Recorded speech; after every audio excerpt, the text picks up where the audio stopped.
We will continue our discussion in the AgTech, and to do the honors, we are going to be joined by Mr. Hemendra Mathur, who's the venture partner at Bharat Innovation Fund and co-founder ThinkAct. He will be chairing the next panel discussion that will also have Ms. Ruchi Saxena, founder Care Robotics, Mr. Krishan Kumar, founder and CEO Cropin, Mr. Pati Basu, co-founder and CEO Satshaw. And they will be brainstorming how data can drive equitable and sustainable agriculture. So over to you, Hemendra. Hello, welcome everyone to this session on data and digitization in Indian agriculture. I'm Hemendra Mathur. I'll be moderating this session, and I'm privileged to have Krishna, Prateep, and Ruchi as the panelists for this session. Before we get into the discussion, let me just take a couple of minutes to set the context. When we look at the history of innovation in Indian agriculture, most of it is around productivity improvement, yield improvement, varietal improvement, hybridization of seeds, for a long time. But what we are seeing of late, especially in last 5 to 10 years, that the whole narrative of innovations in Indian agriculture has changed.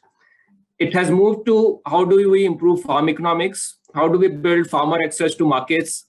How do we ensure delivery of quality inputs to farmers? How do we make institutional credit available to large section of farming community?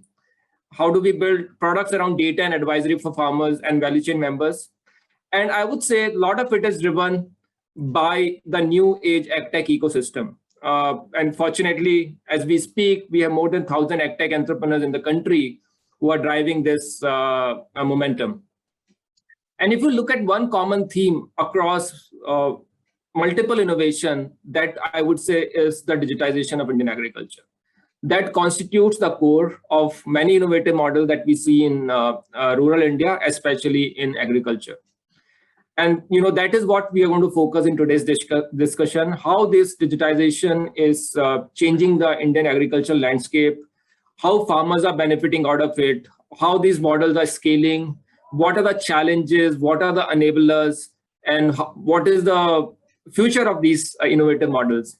So with that, I'll stop and I'll ask Krishna to come in, who probably one of the oldest player in Indian AgTech ecosystem. As you all know, Cropin has done a wonderful job when it comes to digitization, not just in India, but across the world. And Krishna and his team has been pioneer in developing some of these innovative models. My question to Krishna is, especially if you look at from a farmer perspective, how this digitization models have changed farmer access to markets, to inputs, to data, to advisory, to credit, and what role Cropin has played. And if you can share some of the examples from your experience, that will be really good. Sure. Thanks, Anindra. So, Cropin, Cropin started a decade back, and I think we were first company to talk about data-driven agriculture at that time startup, and we wanted to make this industry consume information in a way to handle these the four questions, right? So how do we make this ecosystem more productive, improve the efficiency?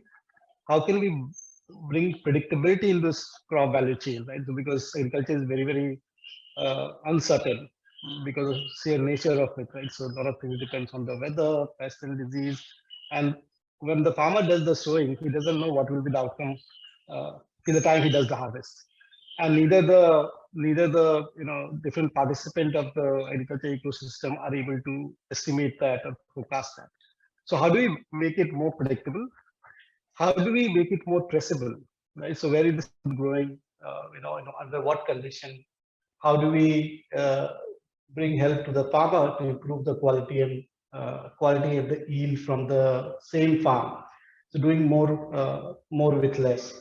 And the last bit is sustainability, right? So how do we make this ecosystem more sustainable? How should we use the resources available to us more judiciously? Look at the carbon, the water, the fertilizers going into it, pesticides going into it. How do we optimize that? So these are I think the four pillars this digitalization is going to, we thought is definitely going to enable that. And we worked on this principle. Now, once you have this four thing, in order to enable these four things, the first thing you need is to, build a platform where you create a SOP to structure the data, right? So whatever, bring the farmers on the platform, they geotag the plots, what crops they are doing, and basis that location coordinate, you can build a lot of intelligence. And that's where you want to build models and AI to answer some of the questions. So we say per acre value. How do you improve the per acre value for this ecosystem? And that starts from that plot. Until you know in and out of that what is happening on the plot, you're not able to bring that to the table. So that was the first problem we solved. We built the SOP, built the platform, we distributed this platform to today to 52 plus countries. The second question comes in: how do you build models, right? Do you know enough? You are not coming from agriculture, you don't have those expertise. So do you know how potato behaves, or okra behaves, or there are so many crops, 10,000 crops we do globally. So one thing we did was we made the platform more crop agnostic and location agnostic. So you can bring any crop from any location and build the personalization of that region, right? So you can bring the farmers who are doing corn, you can bring the farmers who are doing cabbage. Forget about the intelligence layer, just get the data on the platform so that you can build the crop knowledge graph. So in AI sciences, the knowledge graph is very, very important. So how do you build those graphs? And we waited very, very long to get that data on the platform. Today we sit on 8 trillion data sets, which is helping us to train our models right from how to detect the crops. Will your model, when you show him a plot, will it able to tag it whether it's a soybean or a sugarcane crop?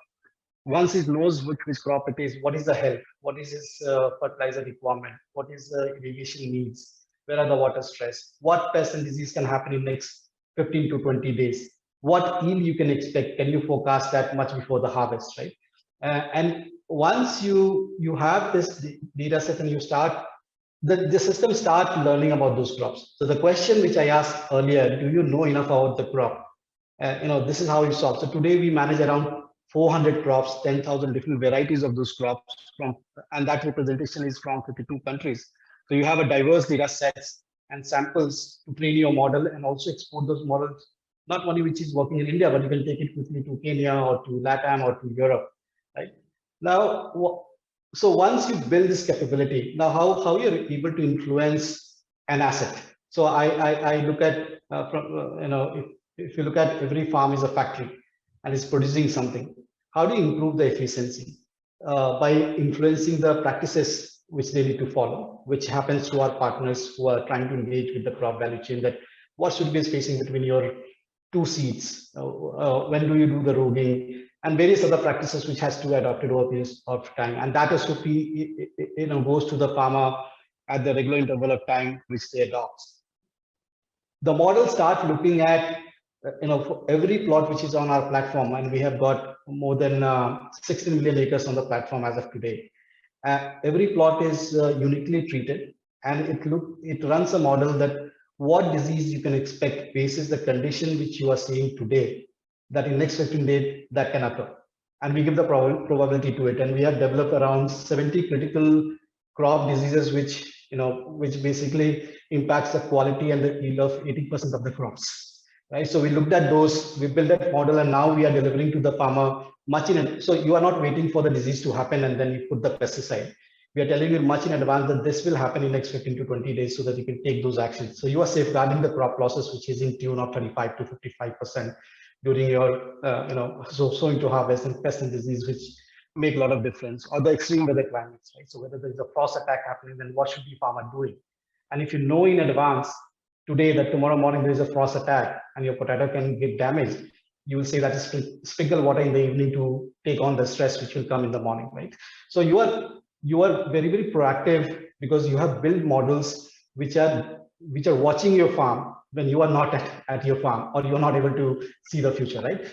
And then tell them how much nitrogen uptake has happened, or the fertigation, where are the water stress, and what kind of a water requirement is there.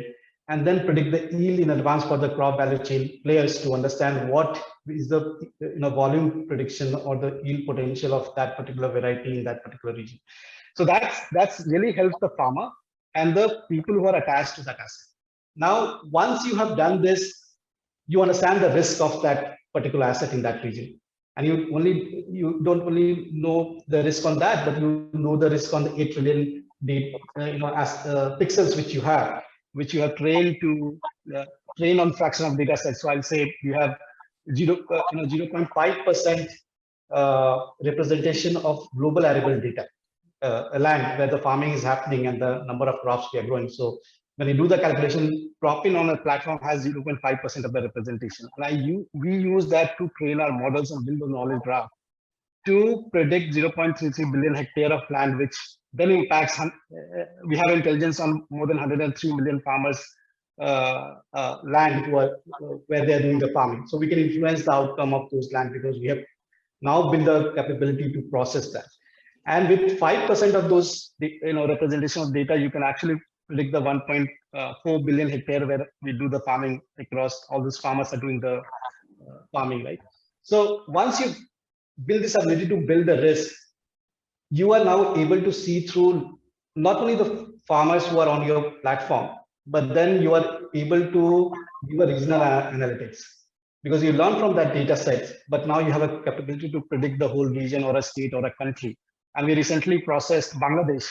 We processed Nigeria. For that, we worked with the NCFC and we did help them to do this underwriting of their insurance program, right? So once you, let's say, how do you enable, fintech? One of the questions was, how do we bring, financing to the farmer because no banks wants to lend them. If you can bring that the cost of servicing the loan of the farmer, because bank doesn't understand the crop and the risk so better, they're not designed to do that.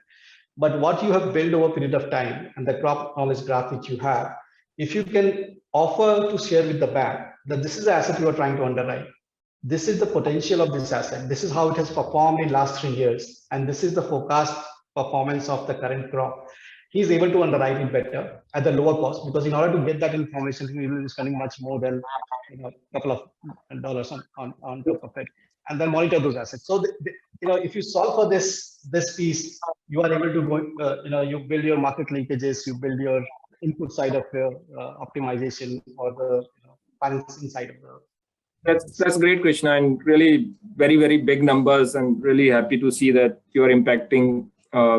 Your impact is going to millions of farmers with the kind of decision-making tool that you built, and clearly focus on improving per acre value through predictability, sustainability. I think those are great interventions that I see coming from Cropin. I'll go to Pradeep. Pradeep, Krishna talked about how farmers and some of the value chain members are using this data as decision-making tools. And we all know that Satchur has done phenomenal amount of work, in fact, pioneering work when it comes to application of satellite imagery for decision-making, not just for farmers, but for the entire value chain, especially financial institutions and insurance companies.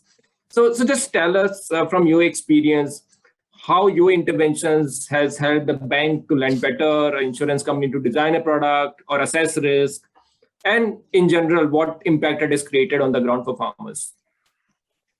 Yeah, thank you, Hemendra sir. Indeed, our journey has been from day one focused on the BFSI industry.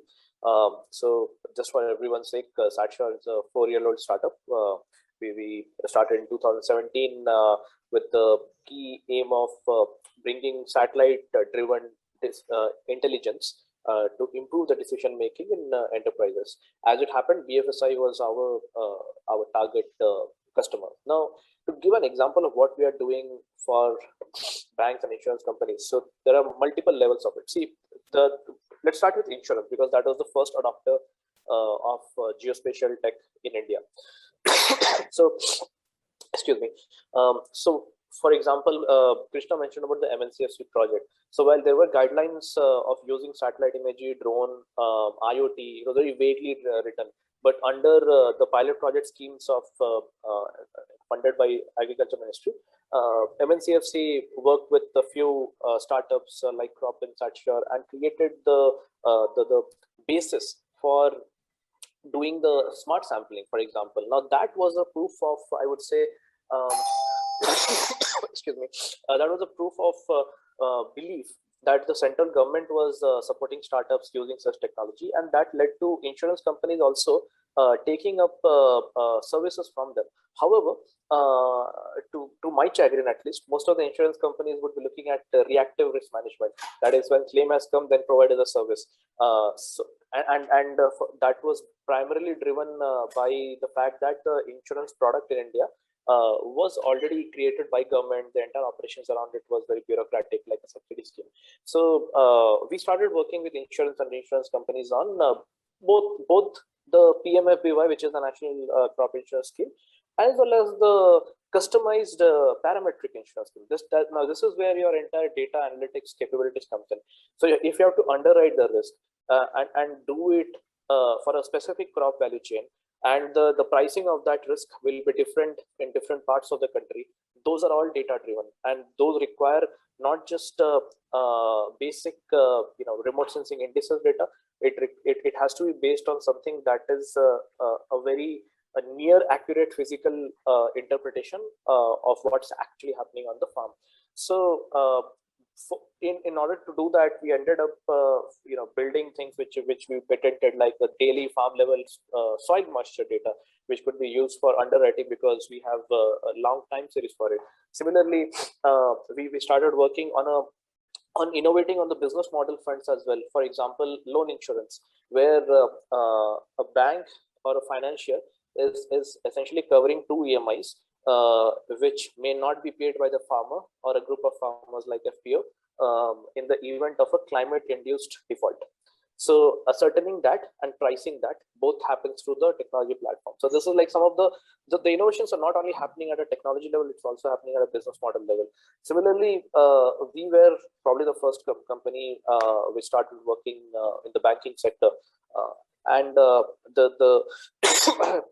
kind of convergence that you see in different technologies is very unique in the banking sector. Unlike crop insurance or pure play agribusiness, here you have a lot more data velocity, data volume, a lot more unstructuredness.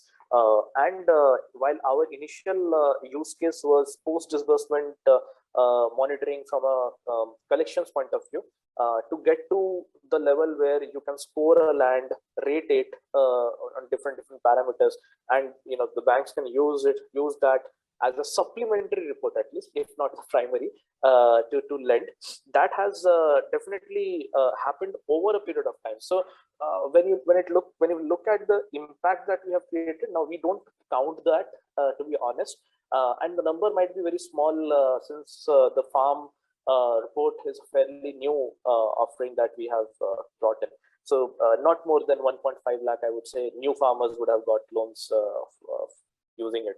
However, the places where we are working, the banks, etc., the total reach of all of them put together is more than 6 million farmers. So as this product keeps on rolling out, we do see impact at scale enabled by such technology. And even in the insurance use case that I mentioned previously, that I know like some 380,000 farmers have received insurance claim payouts based on the data that data platform that we are providing to insurance companies. And this is not just in India. We are working in different parts of the world today.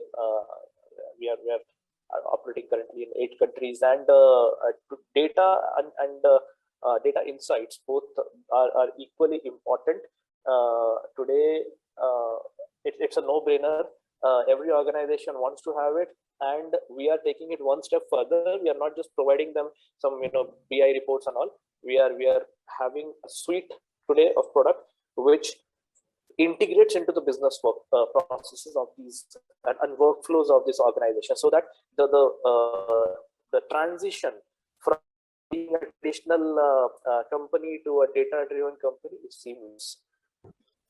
Great, Pradeep. I think 6 million farmers is no small achievement, and kudos to the work you guys have done. I think you and Cropin together have really changed the way bankers look at farm lending. So that's really great. And for the knowledge of audience, I can tell you 70% of Indian farmers, as much as 100 million farmers, don't have access to institutional credit, and they end up borrowing at 3% to 5% per month. That's the cost of capital for a lot of farmers, and many of them small and marginal. So just imagine what these solutions can do, right? And likewise, only 1/3 of the farmers in India are insured. Just imagine if these models can help build farmers access to insurance, that can really change the way farming is looked upon. Definitely make it more predictable, less risky, and more remunerative to farmers. I think that is what these models can do.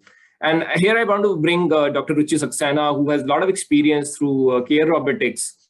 Ruchi, model, digitization model of artificial intelligence, machine learning.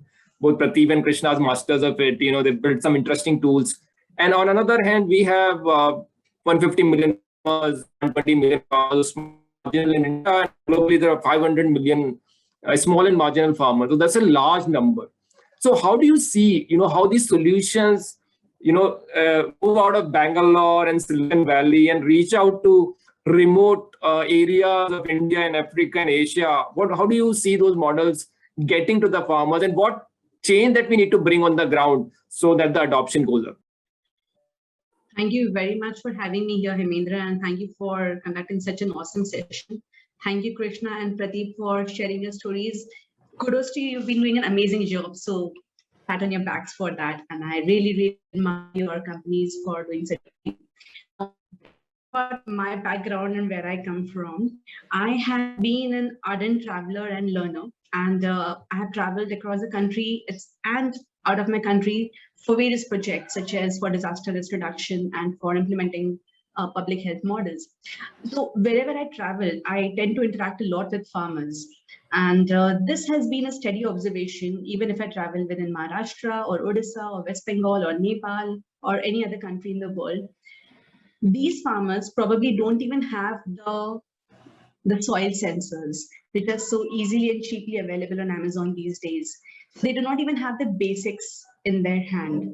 And if you tell them about it, they have no idea what you're talking about. They have no idea that these kind of data have to be, it's something that they can easily own and utilize. Even if let's say they end up having a sensor, we try to do this small project with farming community near Mumbai, that we got them the sensors, like, see, this is what it can tell you, this is the pH value that you can get. But again, they have no idea what that means. So somewhere I realized that even if we have a lot of technology platforms coming up in our country, most of our farmers still don't have access to these. So this is again an opportunity for companies to crop in and become an accessible company for the next farmers that we have around in the world. But as of now, as on date, they don't have access to these technologies. Also, when I was traveling and working on disaster projects, like when you go in for a disaster response and you're called in to do a yield estimation, and we try to use drones in those cases, we work on those farms and we give a particular data. Now, that data is not given back to the farmer. The data goes in the hands of the government, and the government probably utilizes it to decide on the kind of compensation, either to reduce it or to avoid it, both the ways. But the direct benefit of these data platforms, if they can come back to the farmer directly, that is a dream come true for me. Third is about smallholder farmers who can own these technologies. Why they can't own it as of now? It's because these technologies are pretty expensive. As per my observation, especially in Nepal, a farmer, if he works for 6 months on his field, the yield that he gets when he sells that yield, what remains in his hand is just 5,000 rupees per month. And that is like hardly enough for him to sustain his children's education or his household. So with that kind of an expense, whatever technology we bring in his hand, it has to be like really affordable. We work on drones, so if we advise the farmers on purchasing drones, they were like, come on, you can buy 2 motorcycles in the cost of a drone. That's not feasible. Then comes the idea like, okay, can we do a collaborative purchase? So let's say, 100 farmers come together and buy a particular technology. That's possible. And that's what we're trying to do at one stage, that, okay, let's work with institutions such as a farmers produce organization or an association or a cooperative who invests in these technologies, who know how to have access to different grants and investments coming in from the government, because the farmer himself has no idea even about the grants that he is eligible for.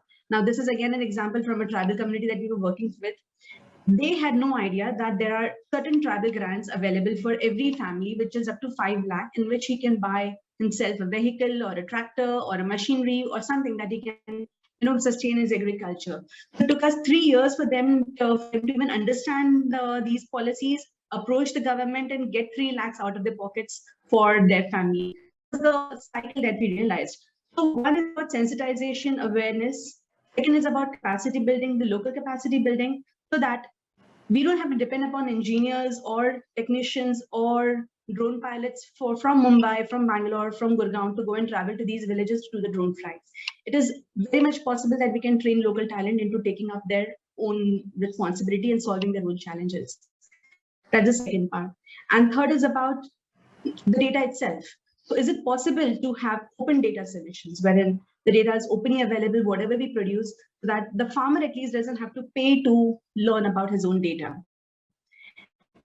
If we have a robust backend, is it possible to have a simple front end? And this I'm saying because we are, as flying labs, like we are India Flying Labs, but we have 35 more flying labs that we're working with. Each of these flying labs is in a country which has diverse languages, cultures, and traditions. If we are able to simplify the front end in such a way that every country, every culture, and every farmer, they can understand and work with that interface in a very simple manner, this is probably the way to go about. So capacity building, simplification, affordability, and accessibility. When I talk about accessibility, I mean that these technologies, again, like robots, like drones, like IoT sensors, if they can be manufactured locally, the cost of these technologies can be hugely brought down. And that's again an equation that we're trying to solve. How can we manufacture even the spare parts locally, or we can assemble them just the way we have local repair shops? The assembly and the repairs can be done locally. But because as of now, if a drone breaks down, if it's farmer or if it's anybody else, they completely give up on the technology. They don't want to work with the technology anymore because they can't find the repair centers anywhere. And the startup that they brought that drone from is probably closed down or is not interested in serving them anymore. So these are the challenges that we are actually facing these days. And the solution to that is long-term, it's bottom-up, and it's inclusive. Thanks, Ruchi. This is a very important and very practical perspective of the challenges that farmer face in adoption. And clearly, capacity building on the ground is the answer. You're right. It's so important that we make it more inclusive, and that's where this rural entrepreneurship models or models around FPOs or involving local KVKs and panchayats, I think that becomes so critical. I think that's, and I'm sure a lot of edtechs are trying to explore it and trying to work around it, but absolutely, I think these two worlds have to talk to each other. That's the message that you are giving. So that's great. I'll come back to you, Ruchi. I'll go to Krishna again. Krishna, Ruchi talked about open data ecosystems, and I think that has been talked about for a long, long time. Government is working on this idea framework, and you yourself have been part of a lot of these discussions. What role do you see, Krishna, for government to build it? I know a lot of startups end up spending disproportionate time in collection, cleaning, storage, needs resources, needs money, everything. How do public ecosystem can solve some of these issues? Krishna, you're on mute.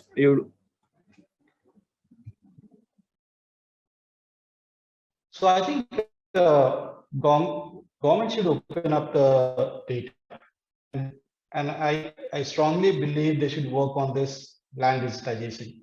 But that's where everything starts from, right, for the agriculture. And rest they should leave it up to the startups and the people to come and innovate on top of it. I think that should be their focus. They have with the data sitting with the the agencies or water table data which they keep measuring over a period of time. Their census data are available, but then there's an ISRO which is generating a lot of data over a period of time. How do you quickly access get access to that if you want to use that. So I think they should definitely open up the APIs and let the people experiment, or the startup quickly experiment with that. And I'm sure there is a consent layer and all those protocols can be taken care. But they need to expedite. If they not get into building of a database, farmer database, and then building market linkages on top of it. And every state, if, or central government, everybody is doing multiple effort to build something. I don't think that is scalable. I think they should create the infrastructure and let people innovate, and automatically a lot of things. I mean, with your land digitization, anyway, the primary information which is required of the farmer will come into the system, right? But do you think government can keep up updating what crop farmer is doing? Do they have a bandwidth to do the CC or make a visit every now and then to keep that data live? No, they can't do that. Even they build those capabilities in those platforms. So some either it will come from the from some platforms where farmers are connecting over and they want to share that data, or some AI built on top of it, which will come from some of the startups or some of the companies who are putting this effort, and this whole convergence will happen. That's where I see. I think just solve this one problem, and rest will get solved automatically. Yeah, I've voiced this out many of times. That's it. Absolutely, Krishna. You've been very vocal about it, and I'm totally with you. Like government just should make the data which exists available, and all said and done, land digitization data is one of those data points which is extremely critical. And I'm sure startups and industry have enough capabilities to build APIs. I don't think government should get into that. Just make sure that the data is there and is kind of authenticated, validated, updated. I think that's good enough. So I'll go to Prateek with the same question. What is the potential for an open source platform in sector like agriculture? Which is has so many variables, and data collection itself is a task by itself. So that's one question, Prateep. And second question, also one of the data applications in agriculture is also solve for risk arising out of climate, right? And we are seeing so much noise, and rightly so. How do we build sustainable supply chain, climate resilient supply chain? So what role do you see for data to drive some of those climate resilience practices in agriculture? I mean, obviously see a lot of places where data is an absolute must to make agriculture more predictable, if I put it that way. For example, when Krishna previously mentioned about the pest forecasting, so these are things which are being built out of weather data and crop practices, soil data, and all that stuff. So obviously, an open data infrastructure from the government on these things helps to create the solutions. So you have to understand one thing. This is probably a radical view of mine. Data in itself has no value. All this data is the new oil and stuff like that is just bullshit. So the only thing that matters is the petrol pump from where you are getting that petrol right now, and those are the solutions. So the solution, if you keep just data open, it will not actually, if you don't keep the data open, it will not anyway lead to monetization. That data sitting somewhere in some silo is as good as a sarkari, yellow a file with lot of papers that have become yellow. Okay, so it is very important that this data infrastructure, number one, be created. Number two, there should be coordination, like what Krishna mentioned. Like there's a different states are driving their own initiatives. There is a state-to-state competition. We understand that, but think about it from people like us, our perspective. We are essentially spending half of the time educating everyone about open data exchange. I mean, seriously, then what do we tell investors? How are we bringing revenues? So all in all, data is not new, and for insights to be built, there, especially in a sector like agriculture, there are so many different variables, and risk is all about history. Many of the agtech startups are quite young in India, so it is very important that such an open data platform exists. in SatSure, we have an open data initiative as well, which is used by quite a few organizations, both India and outside of India. It's called SatSure Sparta. It's a freemium model where just a few years back, when we started the company, I used to see that people are asking for a data of a particular index called NDVI, and that is like of no value. I have seen certain companies being built on a subscription of NDVI, like some $29-30 per month. that is just fooling the people. So by keeping such data open sourced, openly available, the crop moisture, crop indices, we are definitely seeing more people embedding these indices into their empirical or experimental models that they have built for their customer base. It can be like a maize crop, it can be a paddy crop. They have done proper sensitivity testing around the data, and because if they are using that data into a larger model which has multimodal data sets coming in, it should act. Finally, the willingness of anyone to pay for that will be based on how much value is deriving from the outcome of that model, right?